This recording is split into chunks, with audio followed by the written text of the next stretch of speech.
Boa tarde a todos.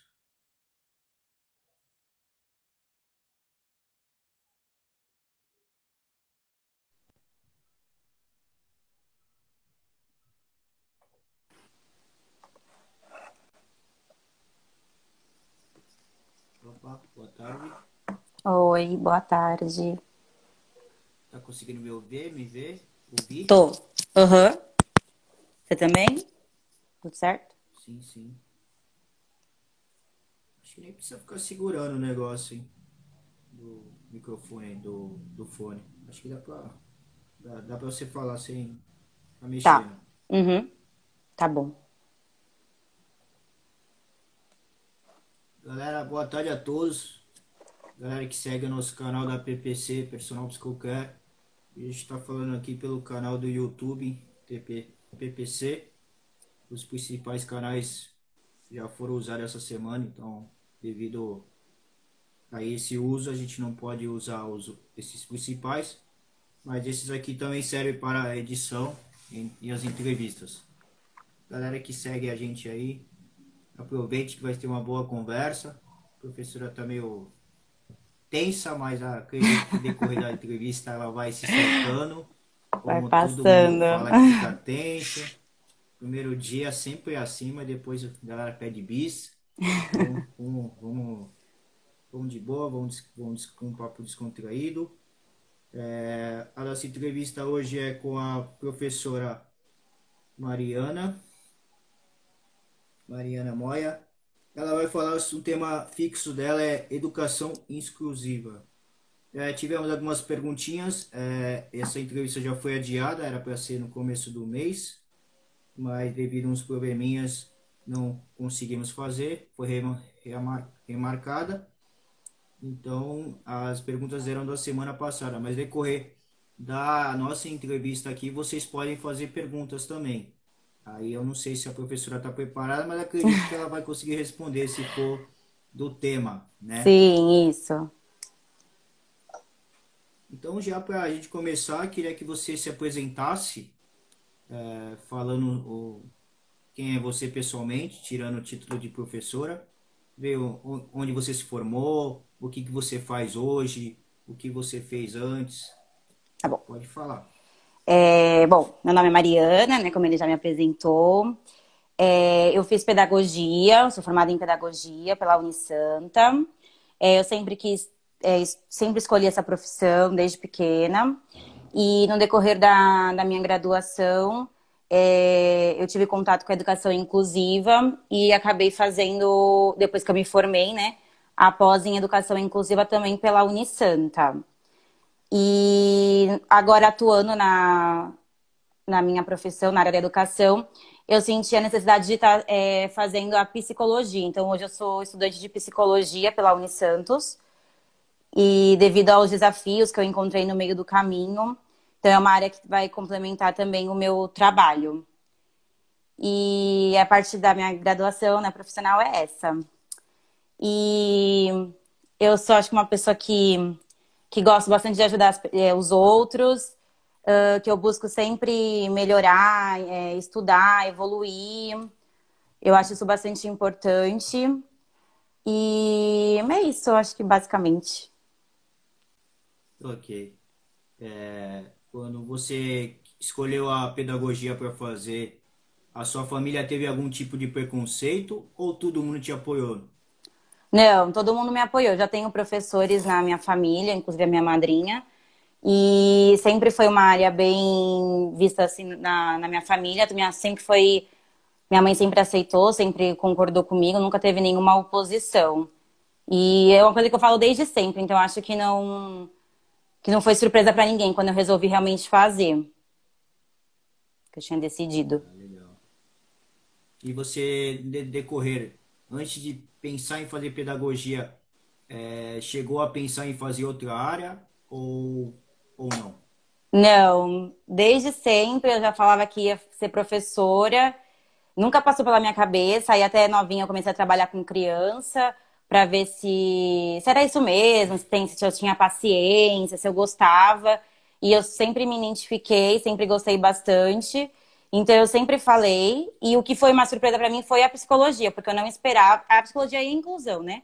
Porque eu não esperava que eu fosse fazer uma segunda graduação, nem ir para essa área, né? Mas aí conforme eu fui no decorrer do trabalho, do dia a dia, da minha rotina, foi me apresentando esses desafios e eu me identifiquei bastante. Mas a pedagogia sempre foi a primeira opção e acho que única também. Nunca pensei em outra coisa.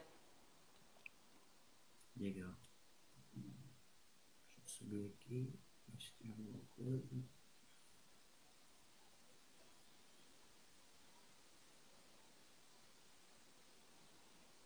Vamos ver bastante professores aqui. Família. Tem.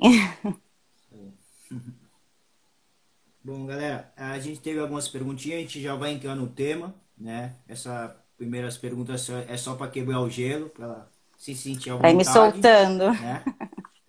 Exatamente. Então, você quer falar alguma coisa antes de entrar no tema? Alguma coisa voltada para o esporte ou algo que você queira falar que você deixou de falar do pessoal? Não? Não, acho que a gente pode entrar no tema, que tem bastante perguntinha, né? Acho que o pessoal acabou interagindo bastante. Acho que a gente pode começar. Ok. Então, nossa primeira pergunta, o pessoal quer saber exatamente o que que é uma educação inclusiva.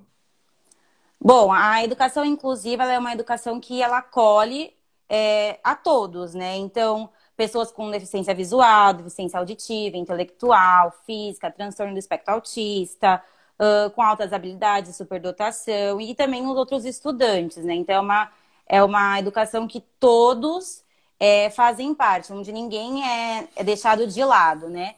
Então, nessa educação, tem uma pedagogia criada para as diferenças e para as individualidades de cada criança ou jovem. Então, todos os alunos eles têm que ser tratados como únicos, né? E essas diferenças elas devem ser respeitadas e não deixadas de lado. Então, basicamente, a educação inclusiva é aquela educação que acolhe todo mundo, que todo mundo não só socializa, eles aprendem, né? Então, todo mundo vai aprender mesmo que cada um tenha o seu tempo, o seu meio de aprender, mas no final todo mundo vai conseguir atingir o objetivo da educação. Então, basicamente, a educação inclusiva é isso. Legal. Segunda pergunta, deixar aqui, quais os desafios enfrentados na educação exclusiva? Bom, a educação inclusiva ela tem bastantes desafios, né? E eu acho que ela começa primeiro pela parte do investimento nas escolas, porque ela requer que as pessoas que invistam na educação inclusiva, porque ela precisa de recursos, ela precisa de partes arquitetônicas, ela precisa que os professores tenham capacitação. Então, é uma educação que precisa de um investimento. E nem todas as escolas estão preparadas para estar recebendo, embora devessem, né? Mas não estão preparadas para estar recebendo todos os alunos. Então, eu acho que o primeiro desafio é nessa questão do próprio investimento das escolas. O segundo desafio, eu acho que é os próprios profissionais, porque tem professor que ainda acha que não tem responsabilidade de atender um aluno de inclusão. E não é bem assim que funciona, porque a gente não escolhe aquele aluno que a gente vai receber em sala de aula. Ele simplesmente vem porque ele tem o direito de estar na escola e a gente tem a obrigação de oferecer o melhor para ele. Então, só que nem todo professor, profissional, está disposto a isso, porque isso requer um trabalho, requer uma capacitação, tempos de pesquisa, de interesse também da parte pessoal de cada um. E eu acho que outro desafio também são as famílias, por dois motivos. Primeiro, porque tem família que não aceita a inclusão do seu filho, né?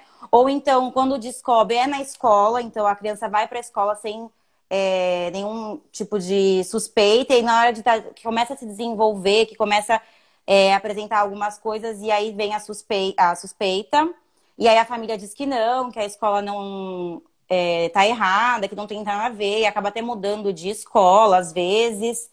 Ou então, quando a família já aceita, ela já sabe, às vezes ela joga toda a responsabilidade para a escola.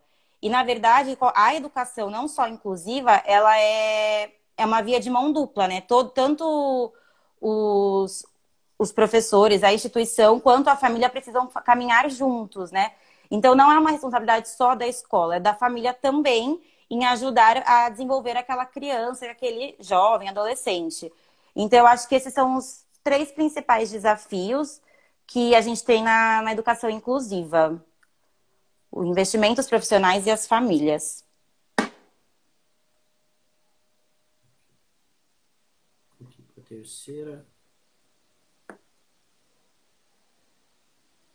Vou colocar aqui como deve ser uma educação inclusiva. Bom, a educação inclusiva, ela tem, é basicamente o que ela é, né?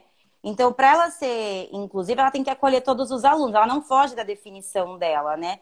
Então, os recursos, o que o aluno precisa de maneira individual, ele tem que ser apresentado para ele. Então, foi como eu falei, não é só uma questão de convivência, é uma questão também de aprendizagem. Então, ele precisa acolher aquele aluno e ele precisa desenvolver também na sua parte cognitiva, na sua parte de aprendizagem.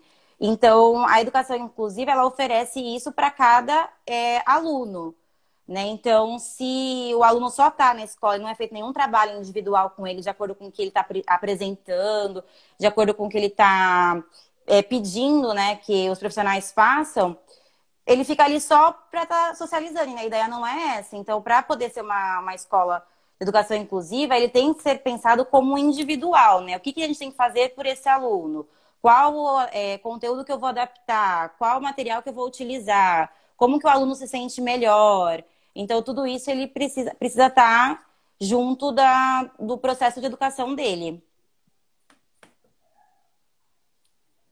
Ok. Vou colocar aqui o que é a LDB e diz a relação à educação inclusiva.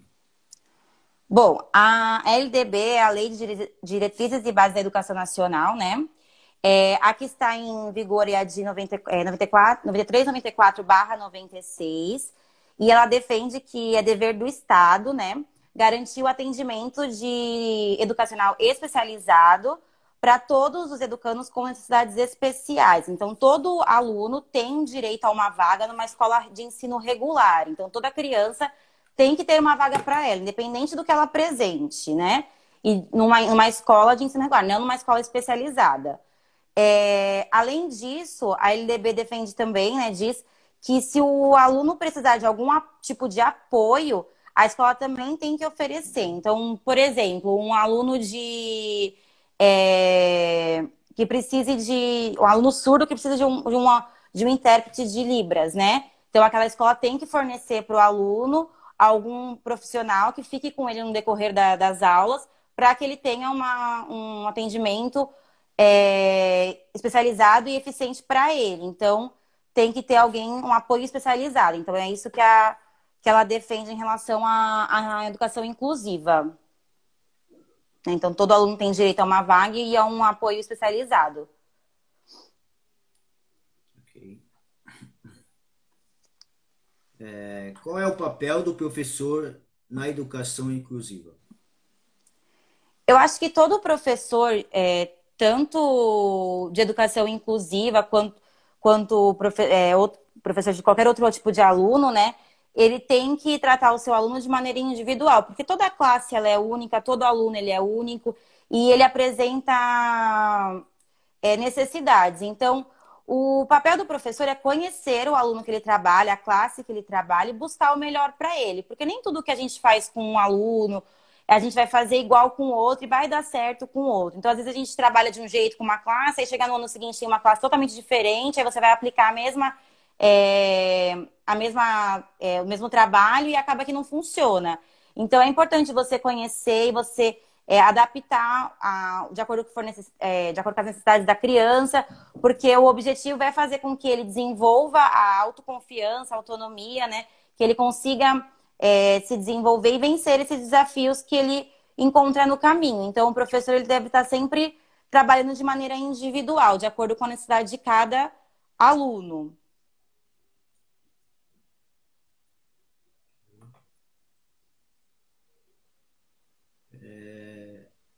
o que é a lei de Salamanca?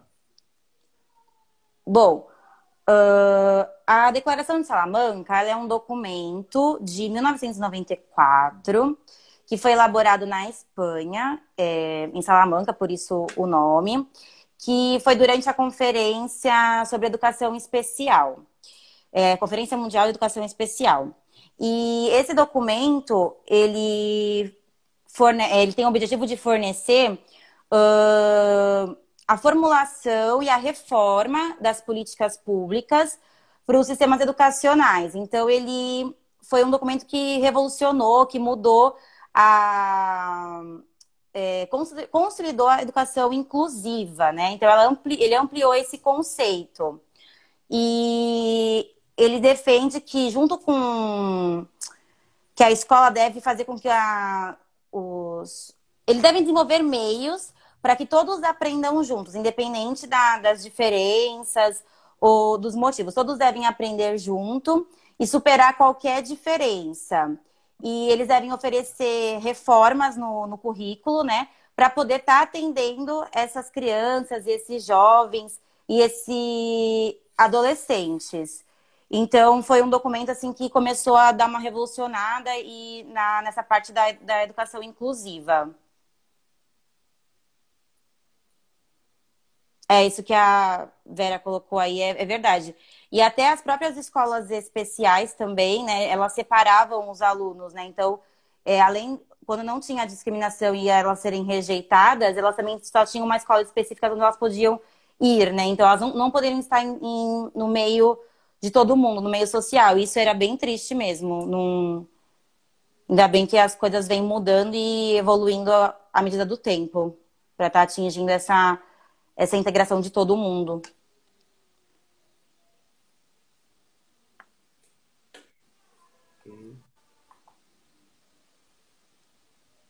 Aqui. Quais são os métodos de aula que você utiliza?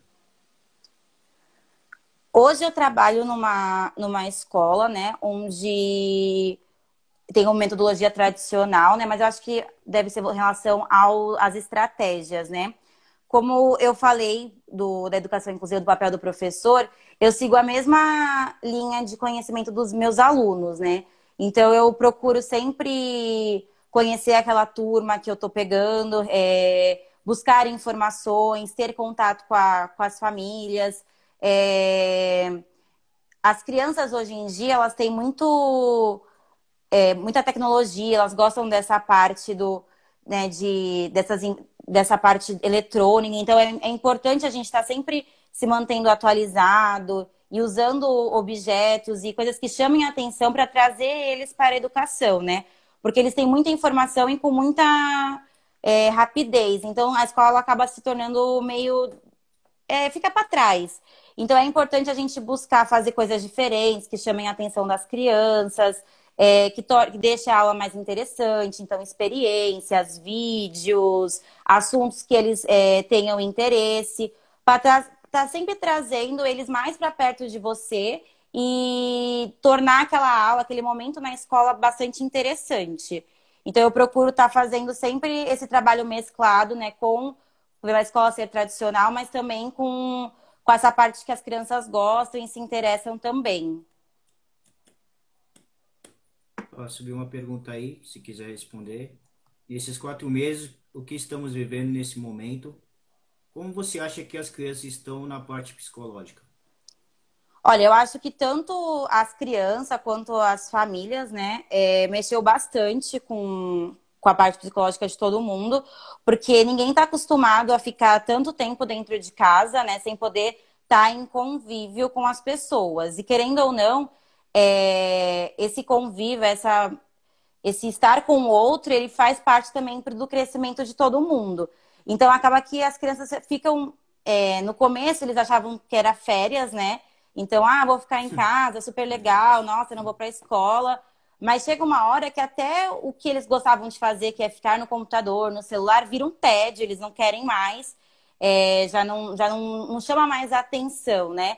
Então, mexeu, acho que, com o psicológico de todo mundo, porque os adultos não aguentam essa rotina de ficar dentro de casa. As crianças igual, porque eles não. Chega uma hora que não tem mais o que fazer, o que inventar, acaba que não é mais interessante, né? E aí eles pedem, os meus alunos pedem, falam que sentem saudades da escola, da rotina, de ver os amigos, de poder brincar. Então acabou que todo mundo ficou abalado com essa situação de pandemia em casa mesmo. E tem que ter bastante jogo de cintura para estar driblando essa sensação das crianças, né? Inventando distrações e coisas que amenizem essa situação.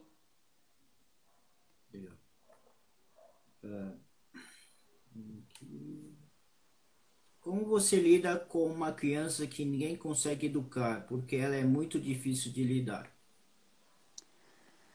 Olha, eu achei essa pergunta, ela é um pouco pessoal, porque entram vários fatores, assim, né, para poder você falar de uma criança em específico, assim, que nem foi colocado que é difícil de lidar. Porque são vários fatores. Primeiro, você tem que conhecer a criança, né? Então, é difícil você falar de alguém que você não conhece e falar, usa essa fórmula porque ela vai dar certo e vai resolver o problema da criança. Não existe isso, né? Cada criança responde de uma maneira. Então, eu acho que para qualquer criança a gente precisa de paciência, começa por aí, né? Então, tanto o professor quanto as famílias, eles precisam ter paciência para estar atendendo qualquer tipo de criança. E se a criança apresenta alguma coisa, né? Tá nessa parte da inclusão, tem que ver o que a criança está sentindo, por que ela está agindo de tal maneira, o que levou ela a ter o comportamento tal, para ser considerada uma criança difícil de lidar. Então, vai bem além, assim. O ideal é tentar conversar com a criança, tentar entender o que ela está sentindo, o que levou ela a talvez gritar, chorar, bater. Não, eu não sei qual que é o comportamento, qual que foi a situação específica, né? Então, é muito relativo. Eu acho que a gente tem que tentar entender o outro, né? E buscar as melhores maneiras de solucionar as coisas.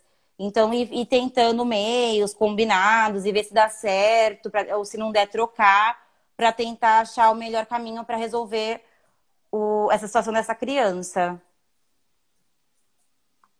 Teve outra pergunta aqui. A Vera já tinha falado outra coisa aqui, que os pais sofriam muito porque alguns pais também não entendiam que os filhos eram especiais. Eu acho que o aceitar é muito difícil, né? Porque quando o pai, quando né, a família tem a notícia que vai receber uma criança, gera toda uma expectativa, né? Eu não tenho filhos, mas eu imagino que os pais, eles imaginem a vida toda da criança antes dela nascer, né? Então, você já imagina o que ele vai fazer com tal idade, o que ele vai ser quando ele crescer, o que ele vai escolher. Então, acho que você idealiza tudo isso durante a própria gestação, né? E aí, quando você recebe a criança, que ela vem, que a gente percebe que ela não está atingindo essas expectativas, é muito frustrante, né? Então, é normal o pai ou a mãe, né, a família em si, passar por um momento de luto, né? Não é, eu amo menos meu filho por conta disso. Não. É normal essa frustração. E só que depois que vem, né, que passa essa parte de frustração, tem a aceitação, que também é difícil. E tem muitos pais que têm filhos grandes e que não aceitam. E isso é bem triste, porque quando você não aceita, você não consegue fazer tudo o que você poderia fazer pelaquela criança, por aquele jovem. E aí ele não se desenvolve de uma maneira que ele poderia. Às vezes ele tem muito mais potencial para desenvolver várias coisas e não acontece porque a família não vai atrás, ou a família acha que ele não vai conseguir, então é melhor deixar de lado. E acaba não fazendo por onde, sabe? Então, é muito difícil para as famílias aceitarem mesmo que tem filhos de educação inclusiva, né? Filhos especiais. Perguntaram aqui o que você acha, como que eles vão voltar quando começar as aulas presenciais? Olha, eu acho que é uma caixinha de surpresas, na verdade, porque depende muito da família também, do envolvimento, porque tem pais que conseguiram, como o emprego está na mesma situação, estão em casa, tem pais que estão conseguindo dar bastante apoio para as crianças, então estão acompanhando o ensino, estão conseguindo fazer com que eles acompanhem o que está sendo passado, mas tem pais que, devido à rotina, aos compromissos, não conseguem. Então a criança acaba ficando um pouco sozinha para estar fazendo a sua rotina escolar, né? E principalmente na fase do até Fundamental 1, que é quando eles têm 10 anos, eles precisam de um apoio, né? De alguém do lado, fiscalizando e cobrando ele, porque eles não têm maturidade nem responsabilidade total sobre as coisas deles, né? Então, vai depender muito. Se aquela criança está sendo bem instruída em casa, está participando das aulas, está fazendo, eu acho que a defasagem no ano seguinte não vai ser tão grande quanto aquelas crianças que os pais não conseguem estar fazendo o acompanhamento em casa, né? Então, eu acho que ano que vem vai ser um ano bem difícil, porque a gente vai ter alunos de diferentes níveis, na mesma série, né, no mesmo ano, mas diferentes níveis de aprendizado, porque umas absorveram, outras não, umas aprenderam, outras não. Então, vai ser um ano de bastante, mais desafios ainda do que esse está sendo. Teve uma pergunta em seguida, né? Se você teve alguma dificuldade em dar as aulas no meio online. Ai, muitas. Foi bastante difícil no começo, assim. Agora a gente conseguiu estabelecer uma rotina, assim, né? Já acostumou, mas no começo você. Primeiro que as respostas demoram a vir, né? Então, ninguém sabe o que vai acontecer, o que tem que fazer. Então, as escolas foram meio que pegas de surpresa. Então, do nada a gente estava em sala de aula e do nada a gente estava em casa. Então, do nada a gente teve que começar a entrar em plataforma, em ter meio online, aula online, passa lição e tenta contato com a família, e a família não responde, ou então não consegue falar por causa de horário. Então, assim, foram muitos desafios. Aí decretaram, né, férias para poder tentar dar um tempo de organizar as coisas. Mas tem muito desafio, né? Porque não é toda criança que fica na frente do computador durante um período X de tempo para poder ter a aula, trabalhos, enfim. Então, no começo foi bem difícil, porque tem aquele aluno que não tem a internet, tem aquele aluno que não tem o acompanhamento da família, tem um aluno que não entende, que não fica no computador. Então, você acaba tendo muitas situações diferentes para os alunos, né? E você tentar suprir e ajudar todos eles é bem difícil.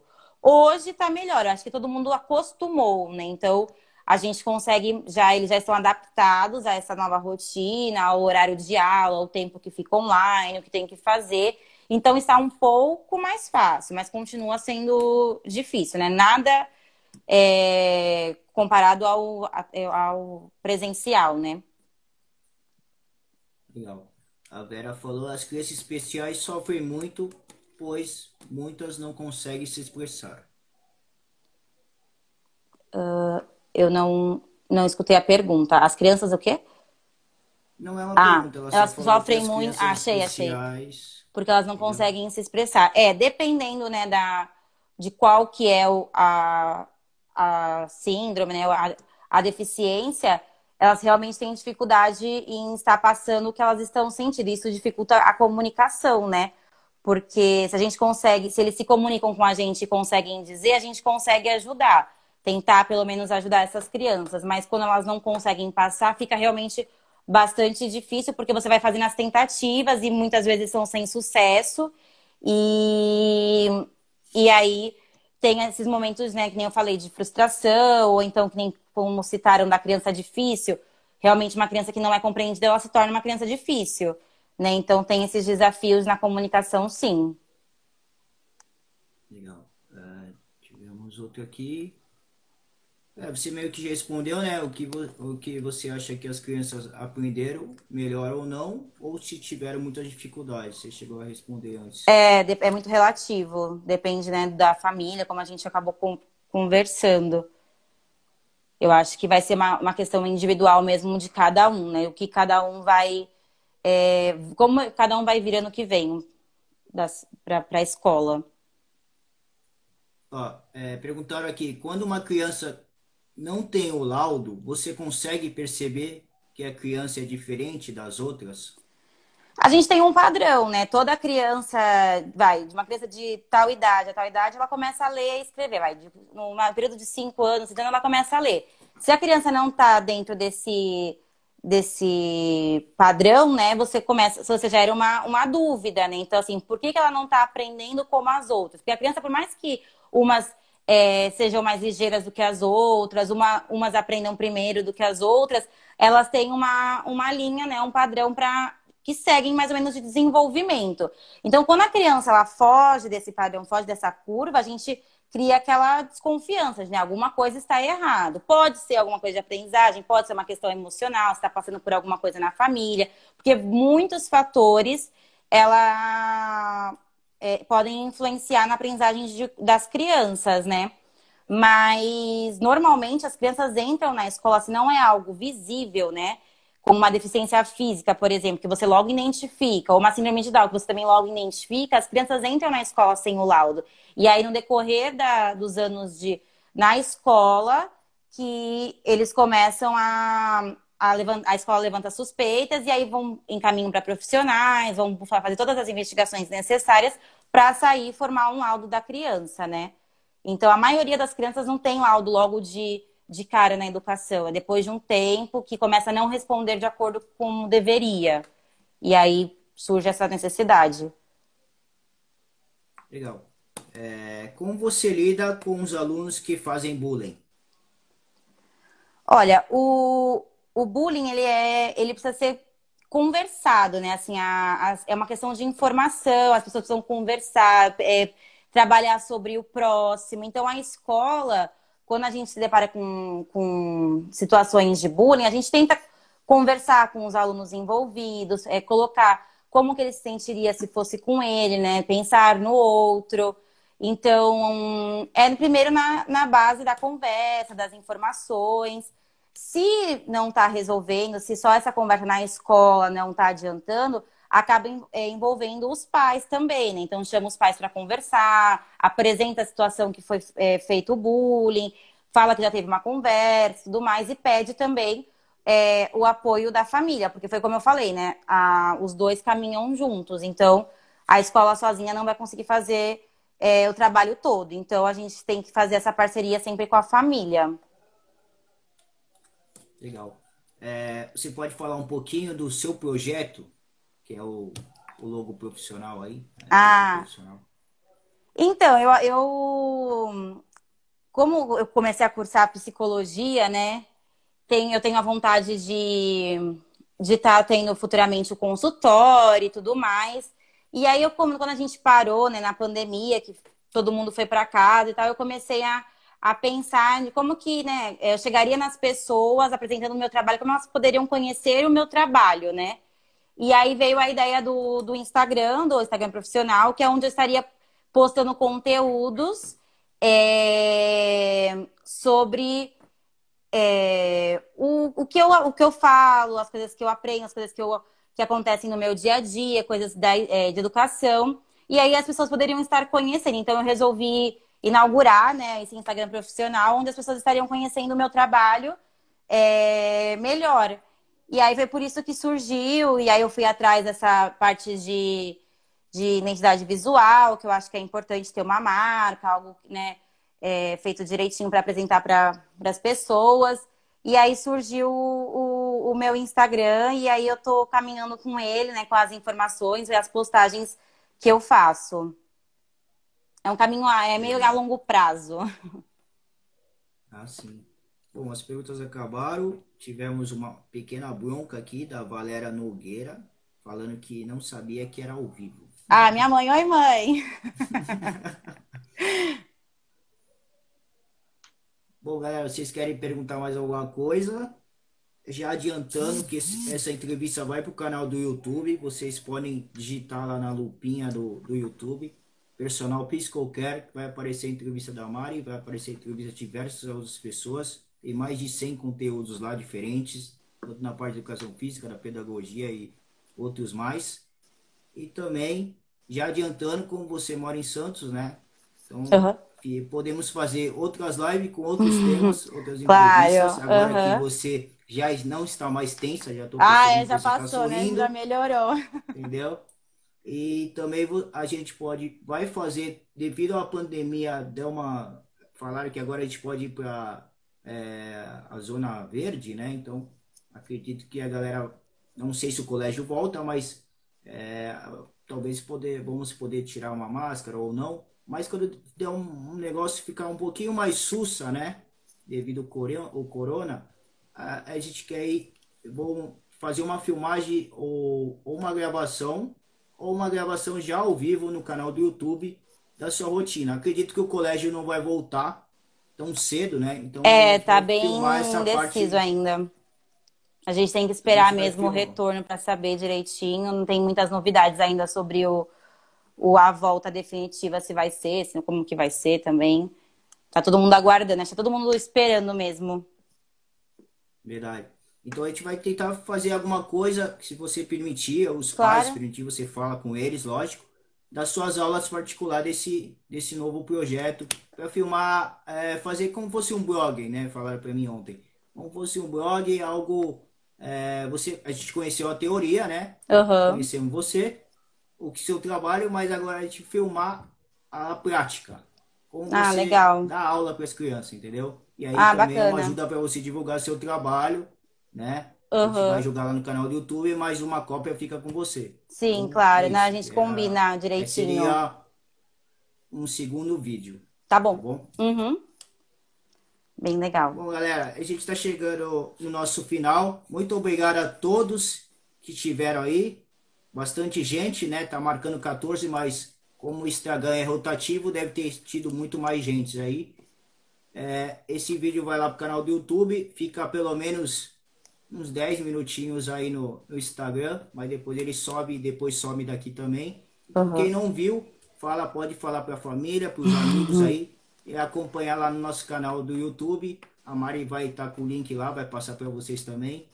E muito obrigado por ter aceitado o nosso Ah, convite. obrigada Viu que eu, eu foi falei que bem legal. você não demora, você não fica nervosa, passa tão rápido que se as pessoas começam a fazer pergunta, você nem percebe do horário. A gente que tem que controlar aqui para não cair. E é isso aí, tá bom? Muito Obrigada. obrigado. Gostei Tenha um ótimo bastante. final de domingo aí para você. Pra você também. Obrigada, viu? Obrigada pelo espaço. Foi bem legal, gostei bastante. Valeu, Tchau, galera. tchau, Fiquem atentos beijo. que às 17 horas a gente tem uma entrevista com o goleiro titular lá da Portuguesa Santista. Valeu, galera. Tchau, obrigada.